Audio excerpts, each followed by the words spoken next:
நதியா அழகும் அபார நடிப்பும் ஒருங்கே அமைந்த பதுமை நதியா. தமிழ் சினிமா கனவு கன்னிகளில் ஒருவரான இவர் நாயகியாக நடித்தது 4 ஆண்டுகள் மட்டுமே. அப்போது தன் துடிப்பான நடிப்பாலும் ஆடை அலங்கார நளினத்தாலும் மக்களின் மனங்களை குத்தகைக்கு எடுத்தவர். என்றென்றும் இளமைக்கு இவர் இலக்கணம். ரசிகர்களின் அன்பு குறையாத எவர் கிரீன் நாயகி நதியா தன் வெற்றி பயணம் குறித்து பேசுகிறார். காதல் சினிமாக்களின் ரசிகை. என் பெற்றோரின் பூர்வீகம் கேரளா. திருமணத்திற்கு பிறகு மும்பையில் குடியேறிட்டாங்க. வகுப்புல டீச்சர் இல்லாத போது அவங்கள மாதிரி மிமிக்ரி பண்ணுவேன், சேட்டை பண்ணுவேன். இதனால என் மேல அடிக்கடி புகார் வர அப்பா கிட்ட சமத்தியா அடி வாங்குவேன். நான் 10வது படிக்கும் போதுதான் எங்க வீட்டுல டிவி வாங்கினோம். ஹிந்தி மற்றும் மலையாள காதல் கதை படங்களை விரும்பி பார்ப்பேன். லவ் ஸ்டோரிங்கிற ஹிந்தி படம் ரிலீஸ் ஆனப்போ நடிகர் குமார் கௌரவின் பெரிய ரசிகையாகிட்டேன். அவர் போலவே ஸ்கூல்ல நடிச்சு காட்டுவேன். அந்த படத்தை 15 முறைக்கு மேல பார்த்திருக்கேன். ஆனா அதெல்லாம் சராசரி ரசிகையாகத்தான் தவிர சினிமாவில நடிக்கிற ஆர்வம்லாம் வரல. ஹீரோயின் நதியா 10ஆம் வகுப்புக்கு பிறகு 5 வருட அப்ளைடு ஆர்ட்ஸ் கோர்ஸ்ல சேர்ந்தேன். அப்போ நிறைய மாடலிங் வாய்ப்புகள் வந்ததும் மறுத்துட்டேன். என் அப்பாவும் இயக்குனர் ஃபாசில் சாரின் தம்பியும் நெருங்கிய நண்பர்கள். அவர் மூலமா தான் ஃபாசில் சார் என்ன நடிக்க வலியுறுத்தி கேட்டாரு. குடும்ப நண்பர் என்பதால ஒப்புக்கிட்டேன். ஹாலிடேல நடிக்கிறதா சொல்லிட்டோம். அப்படிதான் நோக்கேதே தூரத்து கண்ணும் நட்டும் அப்படின்ற மலையாள படத்துல ஹீரோயினா ஆக்ட் பண்ணேன். காலேஜ் போற மாதிரி உன் விருப்பம் போல ட்ரெஸ் மற்றும் அக்சசரிஸ் செட் போட்டுக்கலாம். அதுல மஞ்சள் நிறம் டாமினேட்டா இருக்கணும்னு சொன்னாரு ஃபாசில் சார். மும்பைல லோக்கல் பஜார்ல தான் எனக்கான அக்சசரிஸ் எல்லாம் வாங்கி படத்துல பயன்படுத்தினேன். ஃபாசில் சார் ஜரீனா மொய்திங்கிற என் பெயரை நதியான்னு மாத்தினாரு. அந்த பட ஷூட்டிங் முடிஞ்சதும் மும்பைக்கு படிக்க போயிட்டேன். என் முதல் படம் பெரிய ஹிட். தொடர்ந்து நிறைய மலையாள பட வாய்ப்புகள் வந்தது. ஆனா சரியாக முடிவெடுக்க முடியல. மிஸ் பண்ணிடாதீங்கன்னு பலரும் சொல்லுவாங்க. பிறகு நடிப்பை டிக் பண்ணினோம். 2.5 வருஷம் படிச்ச நிலையில என் படிப்பு நிறுத்த வேண்டிய அளவுக்கு சினிமாவில பிஸி ஆகிட்டேன். 3 மலையாள படங்கள்ல நடிச்சிட்டு இருந்த நிலையில பூவே பூச்சுடவா படத்தின் மூலமா தமிழ்ல அறிமுகமான இந்த படம் நோக்கேத தூரத்து கண்ணும் நட்டு படத்தோட ரீமேக் தான். ஃபாசில் சார், பத்மினி அம்மா, இளையராஜா சார், PC ஸ்ரீராம் சார்னு தமிழ்ல என் முதல் படத்திலேயே பெரிய கூட்டணியில வேலை செய்யும் வாய்ப்பு கிடைச்சது. அப்போ எனக்கு தமிழ் கொஞ்சம் கூட தெரியாது. பெரிய டயலாக் பேச சிரமப்பட்டு 16 டேக்கெல்லாம் வாங்கியிருக்கேன். அப்படிப்பட்ட நேரத்துல தான் ஃபாசில் சார் எனக்கு பிரேக் கொடுத்து செட்டுக்குள்ள கொஞ்சம் சுத்திட்டு வா, அப்புறமா ஷூட்டிங் பண்ணலாம்னு சொல்லுவாரு. ஒரு கட்டத்துல தமிழ் கத்துக்க ஒரு டீச்சர் ஏற்பாடு செஞ்சாங்க. பத்மினி அம்மாவும் எனக்கு தமிழ் சொல்லி கொடுப்பாங்க. பூவே பூச்சுடவா பட சுந்தரி கேரக்டர் போலதான் நிஜத்திலையும் நான் கலகலப்பாகவும் குறும்புத்தனமாகவும் இருப்பேன். என் சினிமா அஸ்திவாரம் பலமானது. பிறகு நானே கதையை கேட்டு படங்களை தேர்வு பண்ணினேன். அப்போதைய டாப் ஹீரோக்கள் பலருடனும் ஜோடியா நடிச்சேன். அன்புள்ள அப்பா படத்துல சிவாஜி சாரின் மகளா நடிச்சது பெருமையான அனுபவம். கால்சீட் பிரச்சனையால விக்ரம் படத்துல கமல்ஹாசன் சார் கூட நடிக்க முடியாமல் போனது ரொம்ப வருத்தம் தான்.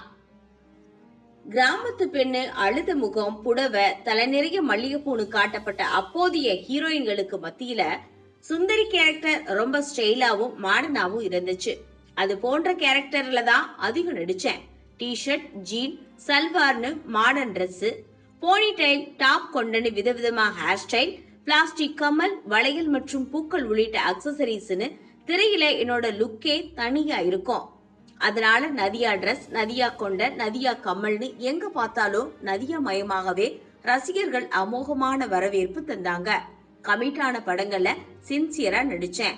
என் எல்லா ஷூட்டிங்க்கும் அப்பா என் கூட வருவாரு.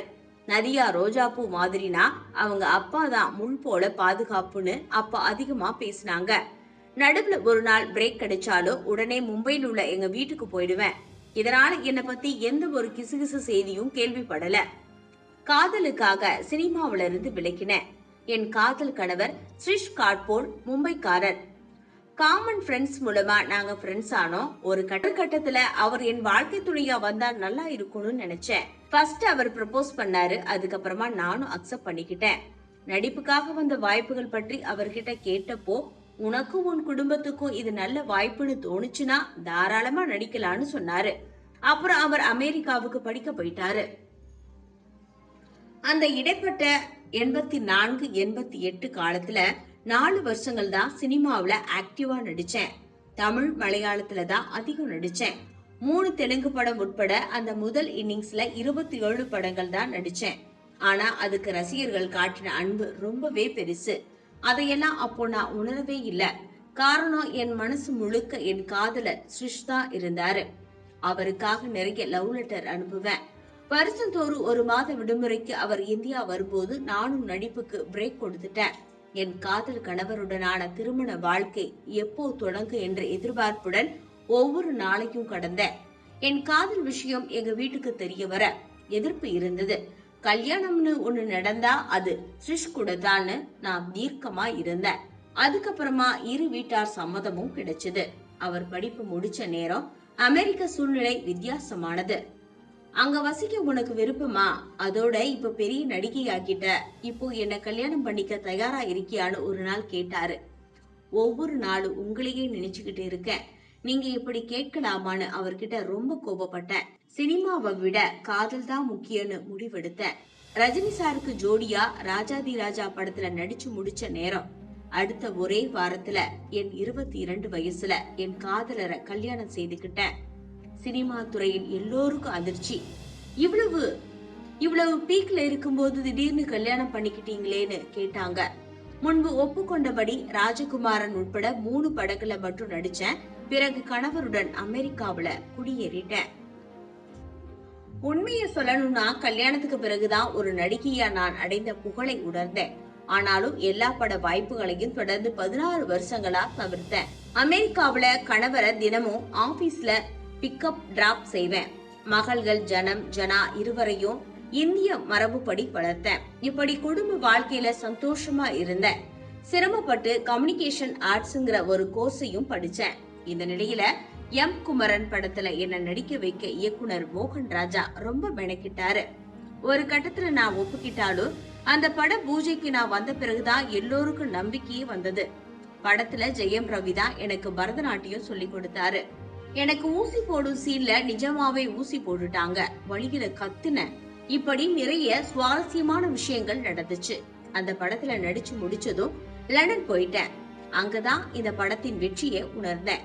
பிறகு என் கணவருக்கு மும்பைக்கு டிரான்ஸ்பர் கிடைக்க அங்க குடியேறிட்டோம். தொடர்ந்து செலக்டிவான கதைகளை மட்டும் நடிச்சுக்கிட்டு இருக்கேன். நான் மத்தவங்களோட பர்சனல் விஷயத்தை தெரிஞ்சுக்க விரும்ப மாட்டேன். என் பர்சனல் உலகத்தையும் பிறர் தெரிஞ்சுக்க விரும்ப மாட்டேன். அதனால நான் சோசியல் மீடியால கூட இல்ல. ரொம்ப எளிமையான வாழ்க்கை வாழ ஆசைப்படுறேன். ஒழுக்கத்துக்கு ரொம்ப முக்கியத்துவம் கொடுப்பேன். அப்படித்தான் என் மகள்களையும் வளர்த்திருக்கேன். நானும் என் கணவரும் ஒருவரை ஒருவர் நன்றாக புரிந்து கொண்டிருப்பதால் 35 ஆண்டு கால எங்கள் காதல் வாழ்க்கை இனிதே கழிக்கிறது. பெரும்பாலும் கலர்ஃபுல் லுக்ல தான் நடிச்சிருக்கேன். மேக்கப் இல்லாம மற்றும் ஏழை பெண்ணாக நடிக்கவும் சொந்த வாய்ஸ்ல டப்பிங் பேசவும் ஆசைப்படுறேன். எனக்கு திருப்தியான மக்களுக்கு பிடிக்கிற ரோல்ல நடிக்கணும். இது 2 இல்லாம நடிக்கிறது, நடிக்காமே இருக்கலாம். 30 வருஷத்துக்கு முன்னாடி பார்த்த மாதிரியே இப்போது இருக்கீங்கன்னு தான் எங்க போனாலும் சொல்றாங்க. என் இளமை மற்றும் அழகில் எந்த மேஜிக்கும் இல்ல. என் பெற்றோருடைய ஜீன் தான் முதல் காரணம்.